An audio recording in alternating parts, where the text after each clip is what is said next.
Well, hey there, this is Dave Dubeau from davedubeau.com, coming to you from sunny, beautiful La Cruz de Guanacaste, Mexico, down here on a 5-week vacation / working vacation. And I thought I'd shoot you a quick video and talk to you today about what I think the 3 biggest mistakes are that most real estate entrepreneurs make, or at least a lot of people make, that I've seen over the years of teaching, training, and showing people about real estate investing. So we'll kind of go in reversed order. So I'll start with number 3. The 3rd biggest mistake that I see people making is they rush in to real estate investing without getting properly educated. So when that happens, it's usually because they just want to run along with the bandwagon because they see everybody else investing in a quote-unquote hot market. Well, the challenge with that is if you don't know what you're doing, real estate can be a very, very, very bad investment. And that's because it involves so much money, so much time, and so much effort. So when people don't get educated properly and they just rush in head first, then they tend to buy based on emotion. They tend to buy based on tips from their friends. They tend to buy on everything but logic.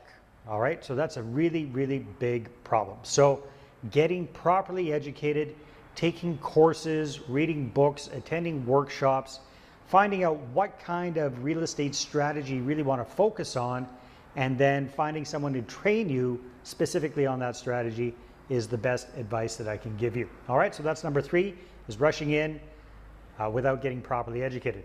Reason number 2, or biggest mistake number 2, is that I find, and I've made this mistake myself in the beginning, is a lot of us as real estate entrepreneurs think that we have to be the lone ranger. We have to do it all by ourselves. And that's a big mistake because first of all, we simply don't know it all. We can't be a Jack or Jill of all trades and understand absolutely everything that's involved with real estate investing. And second of all, you really need a good team around you in order to do real estate properly. Now, here's the good news. Having a team around you doesn't mean you have to have a bunch of employees.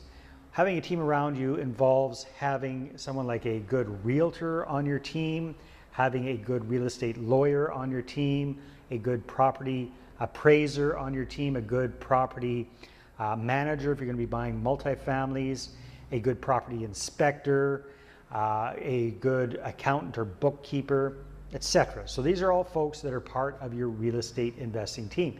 And most of these people or some of them work on commission, or some of them work by the hour, by the job, so you don't have to have them on board as your employees. So that's the good news. So don't try to be the lone ranger. Don't be a Jack or Jill of all trades. Make sure that you've got a good team.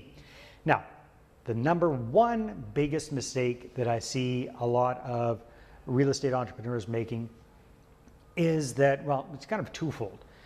They either think that A, they have to use their own money for their deals, in which case they're going to run out of money pretty quick because you can only do so many deals, right? I mean, you've only got enough money for down payments for X number of deals, whether that's 1 deal or 2 deals or maybe 3 deals, and then a lot of people get stuck.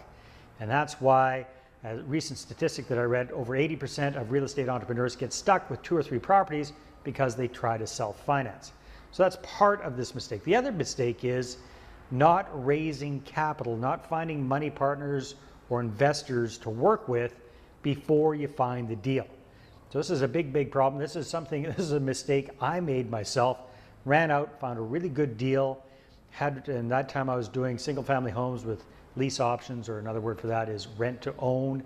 Found an ideal tenant buyer, found the ideal property for them, got it inspected, got it under contract. So I had a contract of purchase and sale.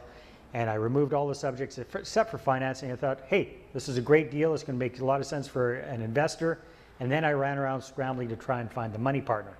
Well, I didn't have my ducks in the line ahead of time. Bottom line, didn't find the money partner in time. Lost the deal. Ticked off my tenant buyer, my client. Had to give them their money back. Lost money on property inspections. Ticked off my real estate agent. Definitely ticked off the seller. It was just a big disaster. So that is a big mistake that I see a lot of other people making as well, and that is not having your capital lined up before you find the deal. There you go. So those are the 3 big mistakes that I see a lot of real estate entrepreneurs making.